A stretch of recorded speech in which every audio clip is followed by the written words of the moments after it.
Rebonjour à toutes et à tous. Bienvenue à au Festival de la bande dessinée de Montréal pour ceux qui se joignent à nous. Aujourd'hui, c'est une autre activité Parlons BD. On va parler BD avec un auteur et une autrice d'une bande dessinée très intéressante qui s'appelle Kim Terre Maternelle. Avant de les présenter, je veux vous remercier Glénat Québec qui est le présentateur de cette activité qui se déroulera à peu près pendant 45 minutes. Et si vous avez des questions pour notre auteur et notre autrice, n'hésitez pas, mettez-les en commentaire. On va pouvoir relayer l'information puis partager la conversation avec vous. Donc, c'est dynamique tout le long. Si vous avez des questions, n'hésitez pas. Ça ne va pas juste être à la fin, ça va être le long de la conversation. Alors, sans plus attendre, je les présente. Bonjour à Djibril Faure-Morissette et Yasmine Faure-Morissette.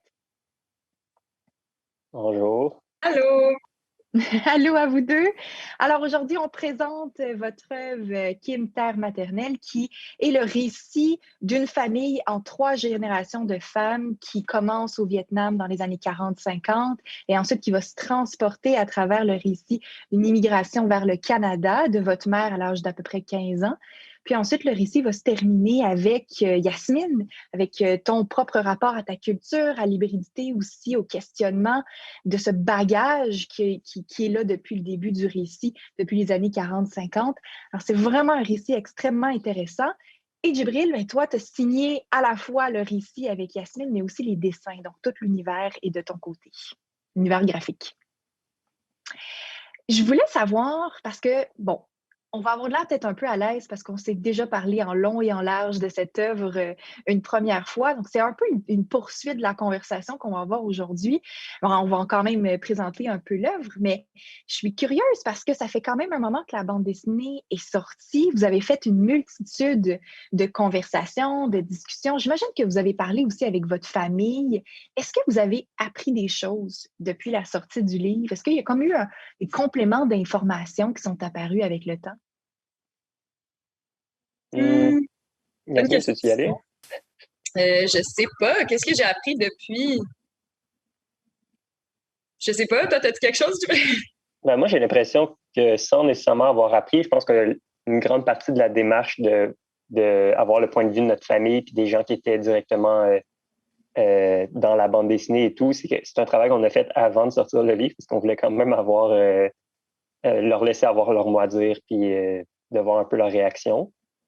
Mais je pense que sinon, tu sais, la BD est sortie en novembre, fait que ça fait déjà plusieurs mois, puis à date, sans vraiment qu'il y ait de nouvelles informations, j'ai l'impression que le recul fait en sorte que, je sais pas, je me sens bien par rapport à la bande dessinée. Peut-être que les hésitations qu'il y avait au moment de sa sortie se sont un peu dissipées, là, puis je suis plutôt fier, en fait, du projet qu'on a mené à terme, là. Ouais, puis aussi, peut-être, si je peux me permettre, c'est peut-être pas quelque chose que j'ai appris, mais depuis la sortie de la BD, j'ai comme repris, j'ai eu la chance de discuter avec des cousins que j'avais pas, avec qui j'avais pas parlé depuis des années, là, c'est comme des 10 ans, là. Puis c'était vraiment le fun, c'est comme plus que c'est quelque chose de très familial, les gens se sont, c'était vraiment le fun de voir les gens qui sont revenus vers nous juste pour nous dire qu'ils ont pris connaissance, que ça leur fait plaisir de savoir que ça fait partie de la famille, puis ouais, non, c'était vraiment une belle expérience. Ça a été réunificateur aussi pour même pour notre génération dans la famille. Tous mes cousins et cousines que j'avais pas vus depuis longtemps, j'ai pu les côtoyer un petit peu. Hmm. Mais je suis contente que vous avez une réaction positive face à ces échanges que vous avez eus parce que j'imagine qu'il y a quelque chose qui doit être difficile quand on veut raconter le récit d'une histoire sur 3 générations et c'est les choix. Qu'est-ce que vous allez raconter? C'est quoi les moments? C'est quoi les souvenirs qui vont faire partie de la bande dessinée qui a un nombre de pages limité? Comment vous avez travaillé les choix, des souvenirs, de la mémoire? Comment vous avez fait vos choix? Pour les différents, parce que c'est très anecdotique comme structure narrative, donc tu sais, on présente 15 épisodes dans le fond, 15 petits épisodes des anecdotes de différentes vies. Puis dans le fond, je me demandais tout le temps, puisque la forme est, on a pris une forme qui raconte à la prochaine génération, donc c'est comme des lettres écrites à la fille. Puis pour faire mes choix d'anecdotes, je me demandais juste qu'est-ce qu'une mère voudrais laisser en bagage à sa fille? Qu'est-ce que je raconterais moi à ma fille pour qu'elle comprenne par où je suis passée? Donc, c'est comme ça que j'ai choisi mes anecdotes là. Hmm. Djibril, est-ce que tu as eu un rôle à jouer dans ces décisions? Est-ce que tu as appuyé Yasmine sur les choix de quels vont être les souvenirs choisis? Je pense que tout au long du processus, on discutait là, donc à peu près toutes les choix qui ont été faits tout au long du processus. Je pense que c'était des choix d'équipe. Même ma mère était impliquée dans ce processus-là, mais je pense que le gros du travail, c'est Yasmine qui l'a fait, puisque c'était elle qui écrivait. Puis je pense qu'il y avait quand même une intention chacun de nos côtés de laisser un peu l'autre s'exprimer dans sa partie du travail, là. Mais ouais, je dirais que mon apport a été, du côté narratif, a été plutôt dans l'inception du projet, puis un peu dans donner la structure générale. Tu sais, très rapidement, on a parlé de donner la structure des 3 chapitres avec les 3 générations et tout. Fait que ça, je pense que c'est à ce moment-là plutôt que j'ai eu mon mot à dire. Mais pour spécifiquement la sélection des anecdotes, je pense que Yasmine, ça a surtout été elle qui a fait ce travail-là, là. Est-ce que ça a été difficile de balancer au niveau du ton? Parce que quand on démarre la bande dessinée, on est dans les années 40-50 au Vietnam, puis c'est pas des périodes qui sont évidentes. C'est des périodes de guerre, c'est des périodes d'oppression. Puis ensuite, tout le voyage de l'immigration au Canada, c'est pas une expérience si joyeuse que ça au début. Puis c'est bien démontré aussi dans la complexité d'un geste comme celui-ci, puis dans les motivations aussi. Je me demandais si, à un certain moment donné, vous avez pris un recul, puis vous avez dit, OK, il faut balancer avec du positif ou avec une espèce de côté plus, je ne veux pas dire joyeux, mais comment vous avez fait pour travailler le ton pour que, malgré les événements dramatiques et difficiles, on reste accroché au récit puis au personnage? Je pense que, tu sais, d'abord, sur les écrits de ma grand-mère. Donc, j'ai gardé le ton que ma mère avait utilisé pour traduire. Je sais pas si c'est, tu sais, puis le livre de ma mère aussi était quand même écrit sur un certain ton. Puis dans les 2 cas, c'était un peu similaire dans la mesure que oui, les événements qui sont racontés sont un peu tragiques des fois, mais il y a toujours de l'espoir. C'est toujours très matter of fact parce que même si c'est tragique, ça a été fait, puis on a survécu, puis il y a eu des traces qui ont été laissées. Donc, tu sais, même si c'est tragique, il y a quand même toujours une fin positive parce que sinon, on serait pas là pour la raconter, cette histoire-là.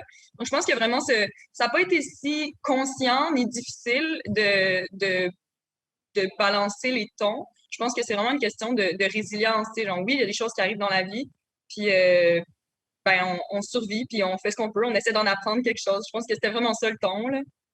Ouais, puis je pense que le positif dans ce projet-là vient en fait du projet en soi. Puis c'est pour ça aussi, je pense qu'on aborde le processus d'écriture à l'intérieur même du livre. C'est parce qu'en fait, tout justement les traumatismes, les tragédies qui ont existé dans notre famille, ben c'est un peu le point culminant, du moins comment on le raconte un peu dans le livre, c'est l'écriture de la BD en soi. Puis le fait que nous, aujourd'hui, on a accès à une plateforme, on a accès à une sécurité, on vit au Canada, on a tous ces privilèges-là, puis ce positif-là, qu'est-ce qu'on en fait ultimement? Puis on a décidé d'en faire la bande dessinée. Fait que je pense que la réflexion de notre projet est l'élément comme positif à quelque part. Puis au niveau du dessin, est-ce qu'il y a eu un choix à faire sur ce que tu allais montrer et ce que tu n'allais pas montrer dans les éléments dramatiques qui sont racontés au courant du récit? Je dirais que mon approche en termes disons, de choisir qu'est-ce que j'allais montrer ou pas, je voulais essayer d'être assez proche de ce qui était écrit, en fait. C'est le fait qu'on se basait sur des documents historiques, entre autres. Je voulais plutôt essayer de faire justice à ça. Je pense que là où j'ai beaucoup plus choisi, c'est dans l'interprétation puis le style. Puis c'est un peu la raison pour laquelle j'ai adopté un style visuel qui est complètement différent de ce que je fais d'habitude, parce que j'ai comme essayé de développer une approche visuelle qui, à mes yeux, fitait avec le projet sur lequel on travaillait. Puis, le fait de travailler à langue de Chine, puis tout ça, puis de rester très traditionnel dans l'approche, je trouvais que c'était quelque chose qui allait bien un peu avec les thèmes et les propos de notre histoire. Hmm. Oui, c'est vrai, quand il y a comme un lien carrément entre même le médium utilisé Ouais. pour raconter l'histoire. Euh, À quel point vous êtes allé dans la contextualisation historique? Parce qu'on est très près de votre famille, mais on a quand même des détails historiques. Est-ce que ça, comment vous avez travaillé pour être en mesure que le lecteur et la lectrice se perdent pas nécessairement, restent accrochés à votre famille, tout en ayant une contextualisation de ce qui se passe autour? Je pense que, tu sais, on a ajouté un contexte historique justement à la fin de la BD. On a demandé à Gaucha, le professeur Gaucha, de nous faire un petit essai. Euh, je pense que, tu sais, ça permettait de mettre en contexte. Au niveau de l'écriture, je pense que visuellement, il y a eu plus de recherches que dans la recherche pour l'écriture parce que, dans le fond, moi, je me fiais aux écrits de ma grand-mère. Fait que je prenais pour du cash un petit peu que, tu sais, ce qu'elle a vécu, ça rentrait dans son contexte historique. Mais je pense que aussi, on m'a posé la question pourquoi est-ce qu'on avait mis le contexte historique à la fin plutôt qu'au début. Puis je pense que l'idée, c'était justement de pas insister trop sur faire de la BD une histoire comme qui vise à être historique. Tu sais, je pense que oui, ça fait partie du travail, mais je pense que le focus était vraiment plus sur la transmission culturelle, sur le rôle de la famille, sur l'immigration, que sur, tu sais, comme le Vietnam des années 40, la guerre, les tensions politiques. C'était pas ça vraiment comme le but. C'est pour ça qu'on évite, tu sais, un peu de parler aussi des noms, des dirigeants, de comme des systèmes politiques, des trucs de même, de comme des faits marquants. Il y en a quelques-uns, mais c'est vraiment juste pour mettre un point sur une ligne du temps, dans le fond. Ouais, puis je pense qu'à quelque part, le but de pas non plus s'ancrer trop dans, dans un contexte historique ou d'alourdir le récit avec beaucoup d'informations et tout, c'était aussi de garder un peu l'histoire de notre famille le plus accessible, le plus universel possible pour que puisque, tu sais, ultimement, c'est ça, comme ce qu'on documente dans le livre, c'est un peu un processus de retour vers nos racines puis de questionnement identitaire. Puis on voulait quand même que ce processus-là reste euh, accessible à tous, puis que ce soit un peu comme qu'on montre un peu comment nous, on l'a fait pour que d'autres puissent le faire. Fait que de venir garder ça assez universel dans les thèmes qu'on aborde, puis de pas trop rendre ça exclusif à un contexte historique. Je pense que ça faisait partie un peu de notre réflexion aussi. Oui, puis le cadre est très près de la culture. Vous avez pris la peine de montrer certaines traditions culturelles, entre autres le tissage. Si j'ai un flash et que je me rappelle de ces moments-là, est-ce que c'est important pour vous de pointer des éléments culturels que peut-être que même vous-même, vous n'avez pas connus, mais qui voulaient dire quelque chose pour les époques que vous racontez? Je pense que dans l'histoire, dans le premier chapitre surtout, tu sais, encore une fois, je me fiais aux écrits de ma grand-mère. Fait que, si elle en parlait, ça veut dire que ça faisait partie de son quotidien. Donc, c'est plus pour ça que j'ai choisi de parler du tissage que pour présenter la culture du tissage au Vietnam. Tu sais, je le fais un peu par défaut parce que ma grand-mère, elle avait fait le business là-dedans. Donc, oui, ça allait faire partie du récit. Puis c'est un peu ça, tu sais, le but de la BD, c'est de dire que la culture, ça fait partie. C'est pas juste comme une théorie avec une discipline qui est associée à quelqu'un. C'est vraiment plus dans la pratique quotidienne que la culture se transmet. Puis c'est un peu ça. L'exemple du tissage est bon. Tu sais, j'ai pas fait une grosse recherche pour voir c'est quoi qui se faisait dans ce village-là à l'époque, mais ma grand-mère me l'a dit parce que c'est ça qu'elle faisait au quotidien. Puis, fait que c'est ça, c'est la preuve de culture qu'il y a eu pour cette époque-là. C'est de là qu'il vient. C'est comme s'il y avait une humanisation de tous les petits détails culturels à laquelle on a peut-être lu dans des livres historiques ou dans des livres plus didactiques, mais là, c'est vraiment comme on a la représentation à l'intérieur d'une famille, en quoi ça a un rôle à jouer pour quelqu'un, pour un humain. Donc, ça l'humanise. Puis même dans les dessins, comment le cadrage est fait, il y a toujours une attention particulière aux humains. Ça, je voulais t'entendre, Djibril, là-dessus. Comment tu as fait? Pourquoi on a cette impression? Comment ça a été créé, espèce de cadrage où les visages ressortent, où les humains sont au cœur de chacune des planches? Ben, je pense en fait que ça allait un peu de soi avec la manière que ma sœur écrivait, puis juste le sujet qu'on avait abordé. Fait, tu sais, je pense que honnêtement, ça n'a même pas vraiment été une réflexion que j'ai eue concrètement, là, comme c'est plus venu naturellement. Ça a été ma manière d'interpréter ce que ma sœur écrivait. Mais pour revenir vite au truc, par exemple, du tissage puis de certains éléments culturels, je pense que c'est un peu la beauté du médium de la BD, que tout le travail que, tu sais, ma sœur, comme a dit, on n'a pas fait une recherche extensive sur le tissage à cette époque-là au Vietnam, mais on a quand même fait un travail de recherche pour que les représentations visuelles soient authentiques, ce qui fait que ce bagage-là, ce contexte historique-là, qui est comme authentique à la réalité, il passe à travers le visuel sans nécessairement venir alourdir le texte, alors que, tu sais, dans un roman, je présume que justement ce travail de recherche-là, de savoir exactement quel type de, comment le fonctionnement des machines à tisser, puis tout ça, puis l'économie du tissage au Vietnam, on aurait été un peu forcé de faire cette recherche-là puis de l'inclure dans le roman si on voulait aborder ce thème-là, tu sais. Tandis que là, on pouvait se limiter à la représentation visuelle puis comme un peu évoquer c'était quoi dans la réalité de notre grand-mère, le tissage, sans nécessairement justement venir se coller à des murs d'alourdir le texte et tout. Mais ça, c'est intéressant que tu parles de BD, puis aussi d'authenticité. Est-ce que c'est difficile, ou mettons qu'on compare à un autre médium, qu'on s'amuse pour la réflexion à parler de, si vous aviez fait un documentaire, par exemple, sur les multiples générations, les 3 générations dans votre famille, d'utiliser la BD, est-ce qu'il y a une question d'authenticité, de OK, il faut vraiment bien représenter parce que là, il y a comme notre interprétation un peu plus que si on avait juste capté des images avec une caméra. Je me demande, est-ce que ça vous a trotté en tête cette question d'authenticité?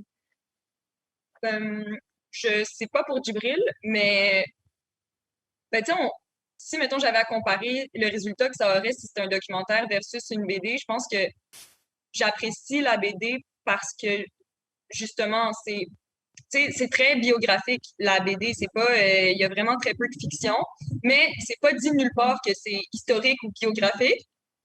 Donc, en lisant, la personne qui sait pas peut vraiment voir ça comme de la fiction, ce qui rend le récit plus universel, j'ai l'impression, parce que ça permet, on sort un peu plus de l'anecdote particulière. Si on avait fait un documentaire, les gens, j'ai l'impression que l'interprétation aurait plus facilement été genre, OK, bon, ben cette famille-là a existé, puis c'est ça qui est arrivé avec les gens, les bold people, whatever. Mais le fait que ça pourrait être une genre de fiction, c'est comme on comprend plus que ça, on parle des concepts derrière de l'immigration, de l'intégration, des cultures, de la transmission. J'ai l'impression que ça passe mieux quand c'est pas un documentaire filmé, tu sais.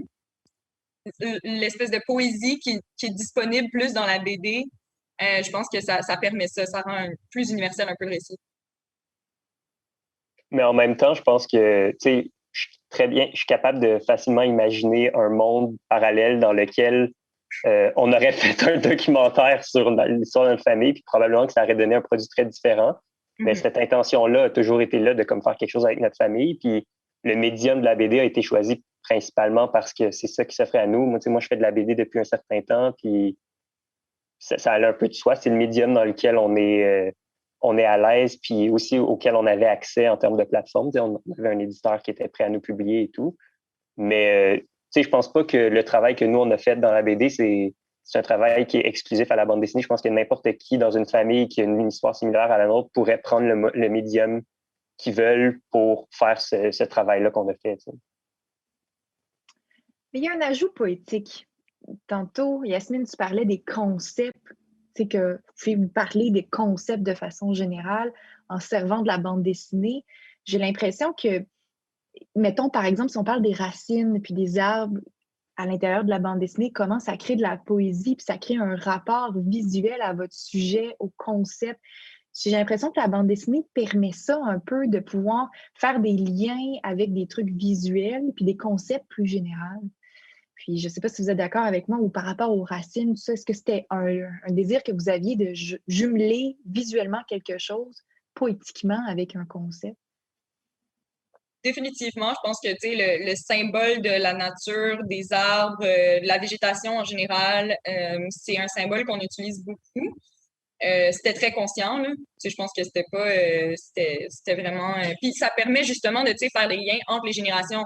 Puisque justement, nos contextes sociaux, culturels sont tellement différents d'une génération à l'autre, garder cette esthétique-là, puis cette métaphore-là de la végétation, ça permet de comme dessiner le lien, tu sais, entre les trois générations, voir où sont, tu sais, comment tu illustres un traumatisme ou une honte qui se transmet de génération en génération. Ben, il faut que tu trouves un symbole visuel, puis après, c'est plus facile de, tu sais, de faire comprendre au lecteur que c'est comme ça que ça se transmet.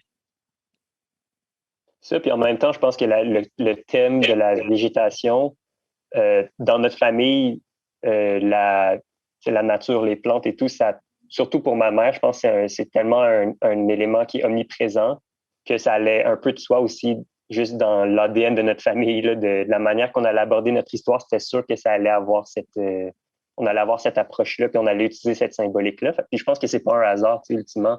Je pense que, tu sais, je veux pas parler pour ma mère, mais j'ai l'impression que si elle a autant un attachement à la nature, c'est parce que symboliquement, ça a vraiment elle y voit un lien fort avec sa propre histoire. Tu sais. On est toujours en discussion sur Kim, Terre maternelle, la bande dessinée avec Djibril et Yasmine. Si vous avez des questions pour nos deux auteurs-autrices, gênez-vous pas.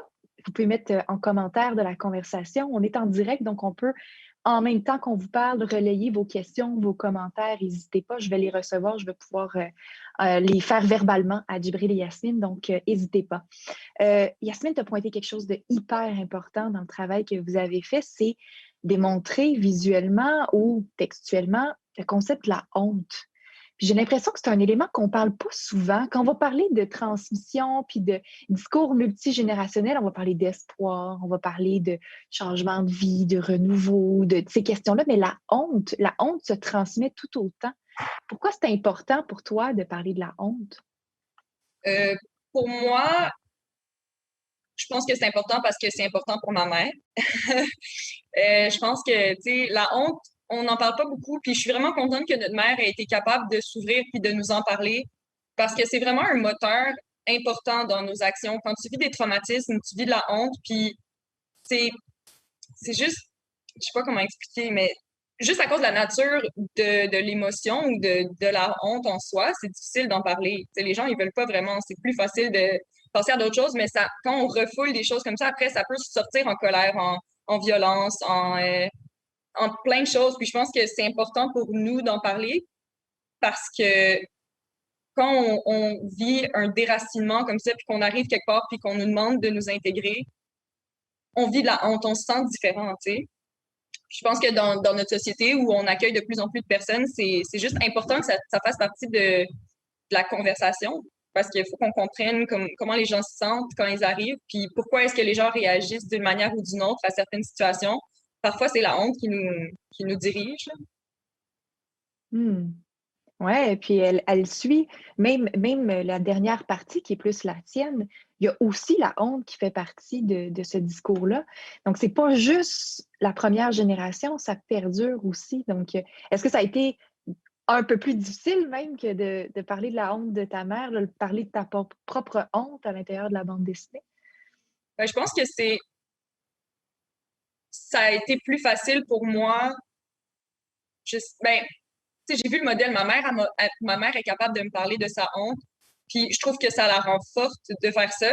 Donc, moi, ça me donne un modèle de pouvoir faire la même chose. Donc, d'avoir écrit ou d'avoir vu ma mère parler de la honte, après moi, ça me permet de faire la même chose, puis de pas me sentir comme si c'était une erreur. Tu sais, ça me rend plus forte. J'ai l'impression que d'accepter les choses dont on a honte, ça, ça nous permet un peu de cicatriser.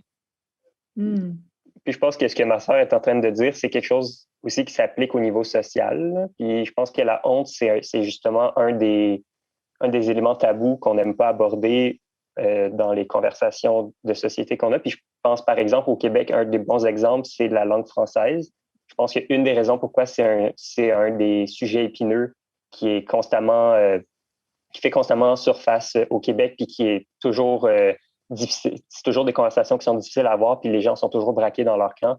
C'est parce qu'il y a beaucoup de honte associée à cette question-là dans l'histoire du Québec. Puis si on parle aussi du traitement des communautés autochtones par le Canada, par le Québec, je pense que c'est aussi le genre de discussion qui mériterait d'inclure la honte comme une manière d'en parler, puis comme une potentielle façon de s'en émanciper. Tu sais.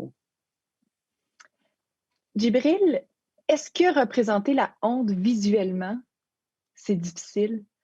C'est la honte, c'est un sentiment qu'on parle peu. Souvent en bande dessinée, on va voir la joie, on va voir la colère, on va voir la frustration, mais la honte, comment qu'on la représente visuellement? Ben, je pense que ça a un peu bien tombé, puis je sais pas à quel point c'était on y a comme pensé d'avance, mais le fait d'avoir ce raccourci-là de la nature des plantes, de ce symbole visuel-là, je pense que ça a été l'outil le plus efficace pour justement représenter visuellement ce thème-là de la honte, là. Puis honnêtement, si on n'avait pas eu ce filon visuel-là dans le récit, je sais pas vraiment, probablement que je serais arrivé à le représenter d'une manière similaire parce que dans ma tête, c'est la meilleure manière de le représenter, là. Hmm. On a une question du public. Il y a quelqu'un qui dit comment avez-vous choisi ce que vous avez mis dans le livre et aussi ce que vous n'avez pas mis? Puis donc, au début de la conversation, on a parlé de vos choix, mais je trouve ça intéressant ce que vous n'avez pas mis. Est-ce qu'il y a beaucoup de choses que vous avez dû mettre de côté? Ben, évidemment. C'est quand même 3 générations, puis on doit choisir 15 anecdotes en tout. Donc, c'est sûr qu'on a mis beaucoup de choses de côté. Je pense que ce qu'on a choisi de mettre dans la BD, c'est ce qui était vraiment, c'est ce qu'on considérait qui était le plus symbolique de ce qui a été transmis. Donc, par exemple, tu sais, quand ma mère arrive, puis que, quand ma mère, par exemple, achète sa maison à Montréal-Nord, c'est symbolique parce que nous, après, dans la génération d'après, on a grandi là. Fait que la maison revient. Fait que c'est comme une question de logique, mais aussi c'est une question de, tu sais, puisque le but de la BD, c'est de parler de transmission, c'est de choisir des anecdotes qui font des liens entre elles de génération en génération, tu sais. Fait que je pense que ça, c'était pourquoi on a choisi ce qui était dedans. Ce qu'on a choisi de ne pas mettre dedans, tu sais, parfois, c'est juste parce que, bon, par économie de pages, mais aussi, parfois, je me disais, il y avait des trucs que, tu sais, on voulait pas nécessairement tomber dans trop de politique ou dans trop de, tu sais, un truc romantique. Fait que, tu sais, j'essayais juste de pas, de rester sur le filon qu'on avait, là. Oui, puis je pense que très rapidement, dans le processus de conception du projet, avant même que Yasmine ait commencé à écrire ce qui allait être dans l'album, on avait déjà des idées de thèmes qu'on savait qui allaient revenir dans chacun des chapitres. Je pense par exemple à la nourriture ou la relation avec la nourriture, qui était un des thèmes qu'on savait qu'on voulait aborder. Donc, je pense que ça nous a un peu guidés dans notre sélection des anecdotes qu'on allait raconter. On ouvre le livre en parlant du riz, puis ultimement, le payoff un peu à la fin, c'est comment Yasmine a fini par travailler dans la restauration, puis toute son approche à la nourriture, puis tout ça. Fait que je pense qu'il y a quelques filons comme ça qu'on s'est donné très tôt dans le processus de conception qui allait un peu guider la création du projet. Je pense que le fait de choisir, par exemple, 3 femmes comme continuité dans le récit, c'était un autre des filons auquel on voulait se raccrocher tout au long du récit. Et pourquoi la nourriture? Pourquoi ça prend un rôle aussi important dans le récit de transmission? Parce que la nourriture, c'est, tu sais, nous, on parle pas le vietnamien, mais je trouve qu'il y a quelque chose de, quand j'ai grandi, je savais que je mangeais de la bouffe vietnamienne, puis je me sentais vietnamienne pour ça. Je me sentais vietnamienne au moment où je mangeais ma bouffe vietnamienne, tu sais. Puis, pour moi, ça a été comme une espèce de, c'est un symbole du fait que la culture, c'est pas obligé d'être juste une affaire, tu sais. C'est pas obligé d'être juste la langue ou le pays où t'es né ou, fait que c'est ça, je trouvais que la nourriture, c'est quelque chose de tellement universel. Moi, je travaille en restauration depuis des années, puis il y a vraiment quelque chose d'important pour moi avec respecter la nourriture, puis comprendre d'où elle vient, puis l'apprécier vraiment. Puis je trouvais que c'est important parce que de savoir que, tu sais, ma grand-mère a vécu des famines, puis que ma mère est arrivée ici, puis elle était complètement abasourdie de voir les portions qu'on avait. Puis il y a quelque chose de très symbolique, je trouve. C'est ça, avec notre relation avec la nourriture, peu importe par où est-ce que tu es sur la planète ou même où est-ce que tu es situé à Montréal, dans quel quartier, dans quelle famille, tu vas manger différemment, puis ça va en dire beaucoup sur ton identité.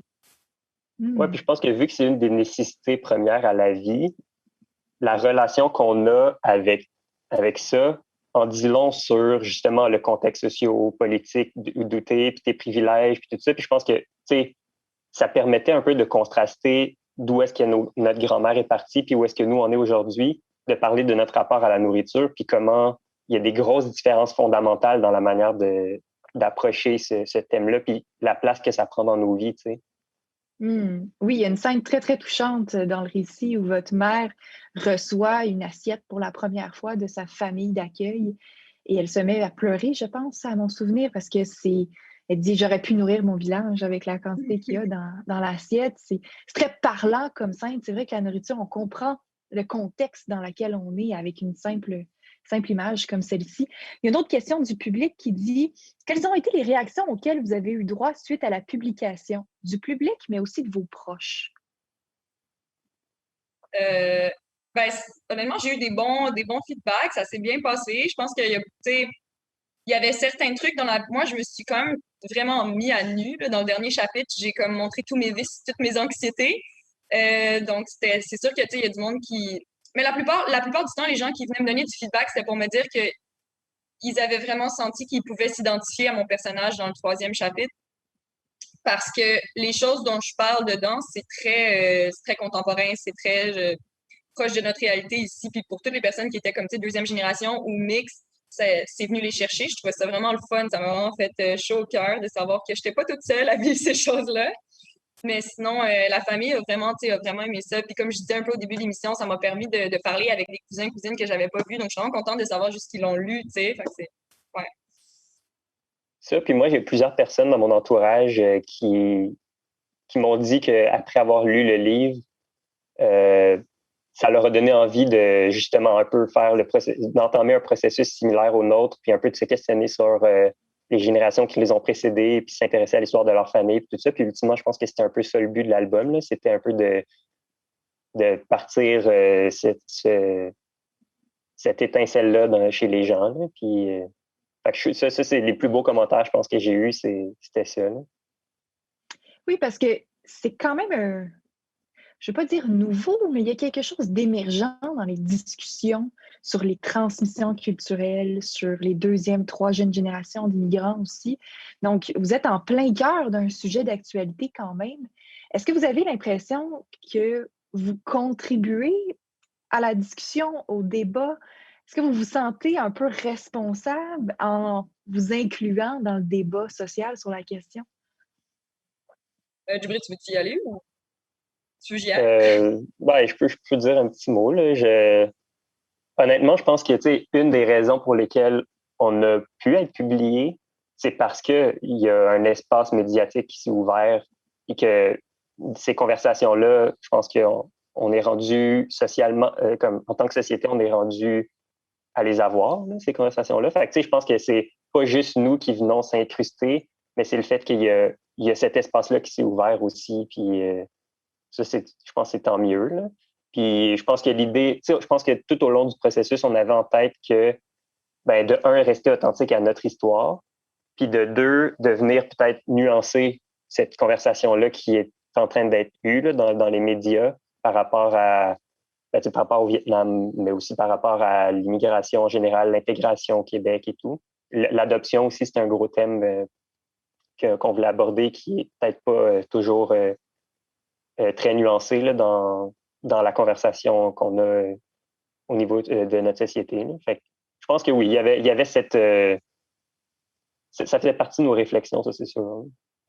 Oui, puis il y a définitivement un sentiment de responsabilité, tu sais, quand tu racontes l'histoire de ta famille, tu sais, considérant que ces personnes-là qui sont encore en vie et qui ont vécu des choses, tu sais, je pense que ma mère, elle nous a éduqués avec un message, puis je me sentais quand même responsable de pouvoir le mettre, de le publier, tu sais, de pouvoir avoir prendre parole pour elle. Puis aussi, je pense que c'est aussi une question de diversification, là, tu sais, de juste... Mais je pense pas que notre but, c'était pas de rentrer, faire un move politique, faire comme que nous, on est la diversité, tu sais. Je pense que justement, l'idée de diversification vient plus du fait que, oui, on est étiqueté de diversité, mais la diversité peut prendre tellement beaucoup de formes, puis dans le fond, ça peut être toi, ça peut être moi, ça peut être, tu sais, la diversité, ça dépend de ton histoire personnelle, puis je pense que la responsabilité était là aussi, tu sais, dans un peu défaire les boîtes qu'on se fait avec l'identité culturelle, parce que nous, puisqu'on est mixte, c'est un peu ma responsabilité envers moi-même, c'est un peu aussi ça, de ne pas m'approprier une culture ou l'autre, mais de vraiment être capable de peindre un portrait de c'est quoi moi, puis nous, puis notre famille. C'est un peu ça aussi la responsabilité, je pense. Ouais, j'aime ta réflexion d'enlever les espèces de carcans, les boîtes des différentes cultures ou des différentes identités, puis de s'amuser un peu avec tout ça. Est-ce que vous avez eu l'impression de défaire aussi certains stigmas qu'on pouvait avoir sur la culture vietnamienne au Québec? Probablement, je sais pas. Je pense que, précisément dans la BD, on parle du stéréotype d'être bon en maths quand t'es asiatique, là. Ça, c'en est un qu'on a un peu, que j'ai voulu partager. Mais sinon, je pense que, sans nécessairement le faire volontairement ou méthodiquement, je pense que c'est juste le fait de rendre ça tellement humain puis de mettre ça sur 3 générations, on réalise que même les stéréotypes, en fait, ils ont une raison d'être. Il y a une raison pourquoi est-ce que on pense que les gens d'une culture sont tous pareils. Parce que oui, quelque part, il y a de quoi dans la société initiale qui produit des sentiments, des situations où les gens doivent réagir d'une certaine façon. Par exemple, le riz, ben, c'est ça qui est available, c'est ça qui est disponible, parce que c'est ça que tu manges.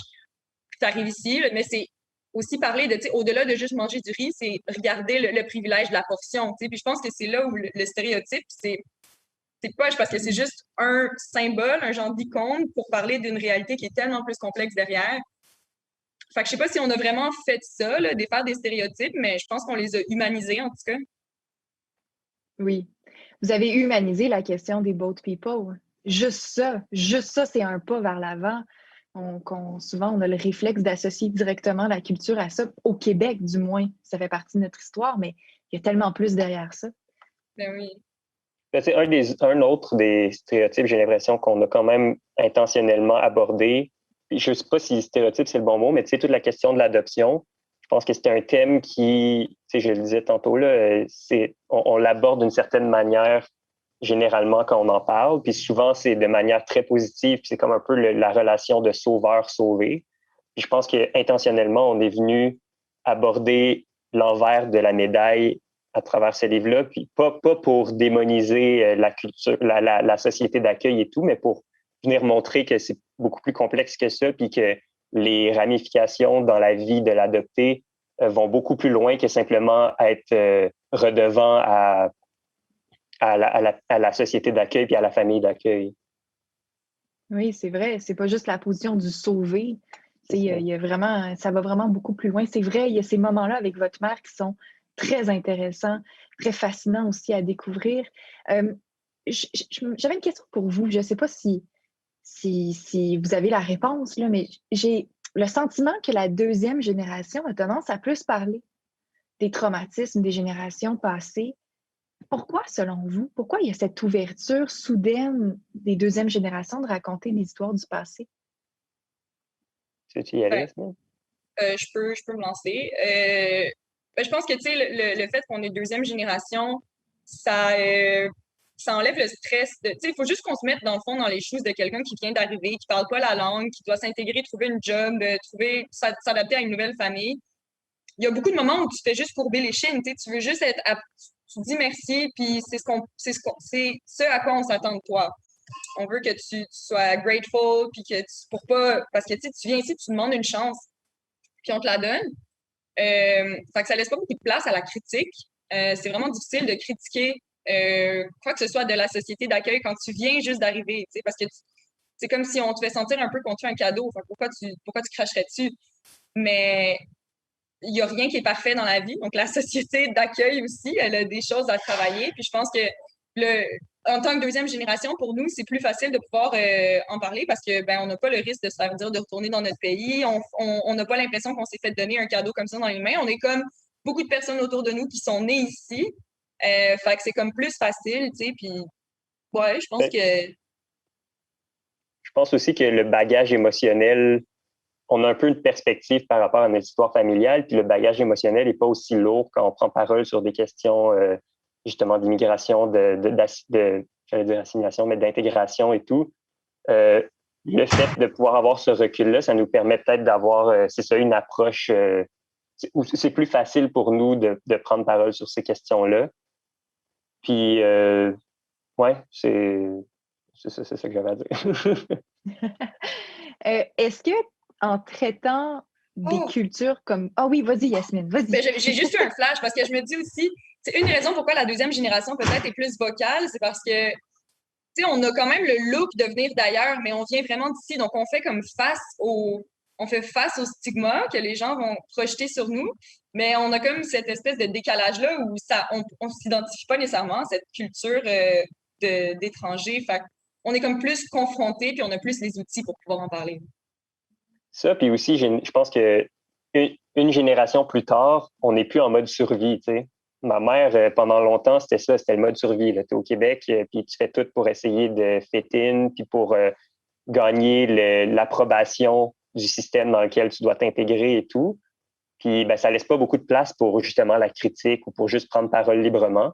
Alors que, ben, en tant que deuxième génération, en plus, nous, on est métissés, on est un peu libéré de ce fardeau-là, puis on peut vraiment juste prendre parole librement, puis pas avoir, c'est ça, tout ce bagage-là, dans le fond. On a plein de questions du public. Alors, je vous rappelle, on est en direct, Festival de la bande dessinée de Montréal, et on accueille vos questions. Si vous en avez, mettez-les en commentaire.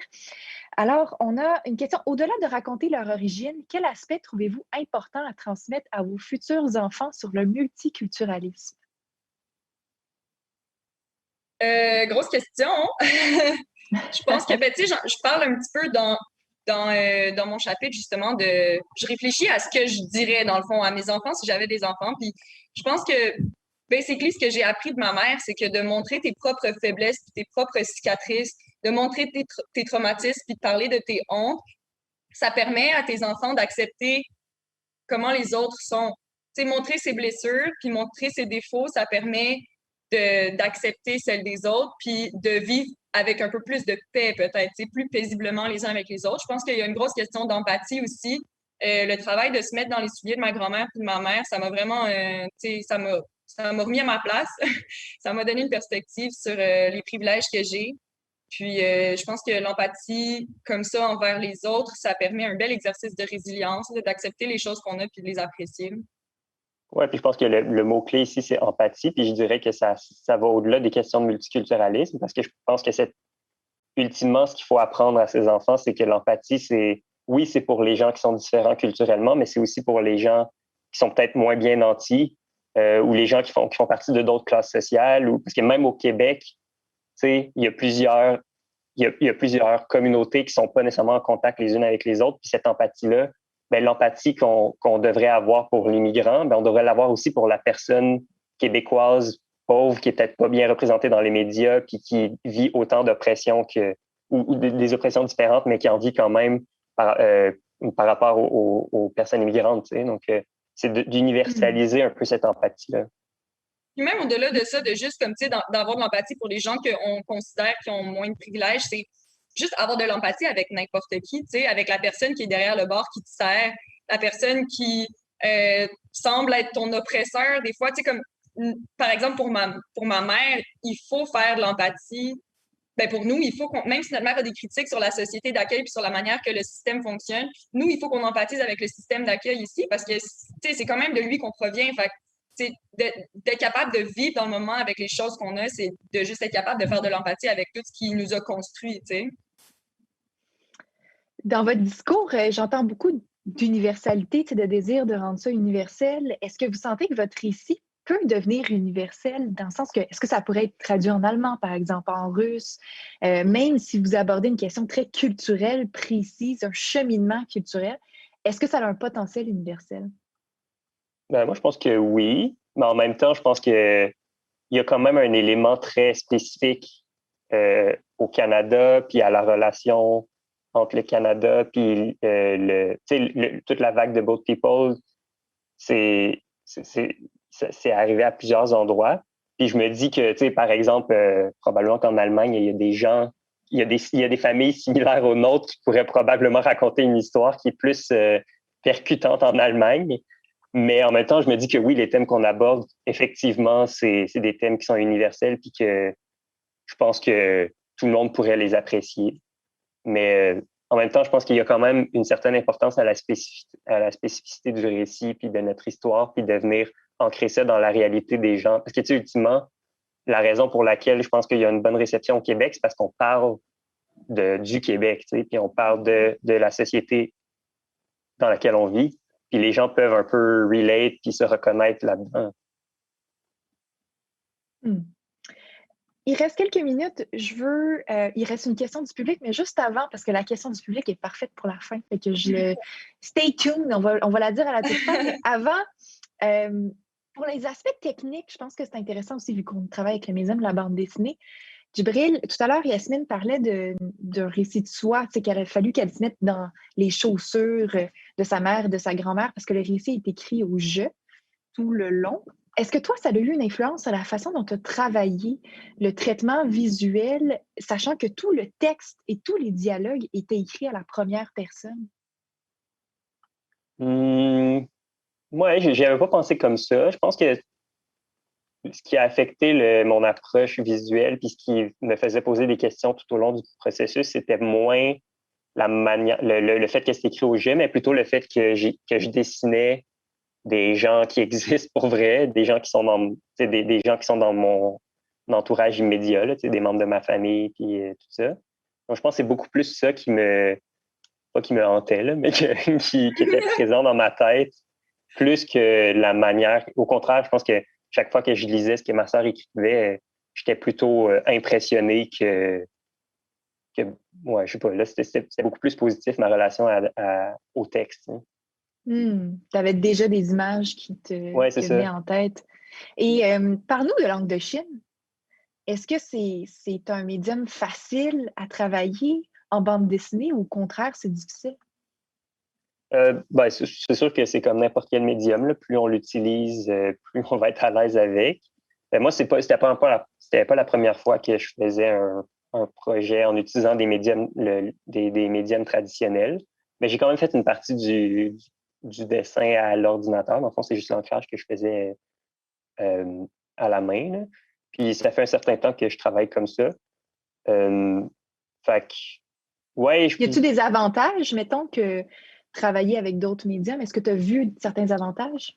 Je pense que le résultat final, à mes yeux, est plus beau. Là. J'aime vraiment les textures que ça donne, puis l'aspect tactile. Puis aussi, un des avantages, c'est que, par exemple, on a pu faire une vente aux enchères à la sortie de l'album pour lever des fonds pour l'hybrider en mettant en vente des pièces originales de la bande dessinée. Ce qui n'aurait pas été le cas si tout avait été fait de manière numérique. Là. Donc, c'est sûr qu'il y a aussi des avantages très concrets là, comme ça, d'avoir un original puis de travailler à la main. Mais il y a aussi simplement le fait que moi, mes sensibilités artistiques font que j'ai toujours gravité vers le traditionnel, le tactile, comme de pouvoir tenir un dessin dans mes mains, ça a vraiment une valeur spéciale pour moi. Et cette fameuse question du public que je voulais garder pour la fin, on vous demande, est-ce qu'on peut s'attendre à une autre belle collaboration entre vous pour un prochain livre? Vous avez raconté des souvenirs du Jardin botanique dans rue de Montréal. Est-ce qu'il y aura d'autres de ce genre de projets dans le futur?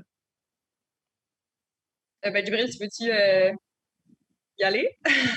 Je peux dire rapidement qu'on a déjà collaboré sur un autre projet depuis la sortie de l'album. On a fait une petite bande dessinée de 8 planches avec Environnement Jeunesse. Puis c'était un genre de guide de militantisme pour le climat. Donc, je me souviens plus exactement c'était quoi le nom là, du projet qu'on avait donné. Je l'ai juste ici, c'est Un monde transparent guide le changement. Oui, c'est ça. Vous pouvez le trouver en ligne, c'est gratuit, soit dit en passant, si ça vous intéresse. Vous allez trouver ça sur le site d'Environnement Jeunesse. Puis sinon, oui, là, on a d'autres projets qui s'en viennent, mais il n'y a rien de définitif encore, mais c'est sûr qu'on va retravailler ensemble sur d'autres projets. Voilà, vous faites plaisir à moi et à tous les gens du public qui nous écoutent. Merci Djibril et Yasmine d'avoir été là. C'était Djibril et Yasmine Faure-Morissette qui nous présentaient Kim, Terre maternelle, leur dernière bande dessinée parue chez Glénat. Merci d'avoir été là. Merci. Merci. Puis je veux dire aussi merci à Glénat, qui était le présentateur de cet événement qui s'appelle Parlons BD, où il y en aura d'autres aujourd'hui et demain, ou du moins d'autres activités au Festival de la bande dessinée de Montréal. Donc, restez avec nous. On est en direct pour encore une partie de l'après-midi. Et demain, ça recommence dès midi. Allez voir la programmation. Il y a plein d'événements pour tous les goûts. On est en direct et c'est le 10e anniversaire du Festival de la bande dessinée cette année. Ceux qui veulent rester, aller chercher un petit café et puis revenir nous voir en direct, le prochain événement, c'est Dessin et discussion avec JP Perrault et Denis Rodier. Voilà, mon nom est Catherine Emmanuel. Je vous souhaite un très bel après-midi.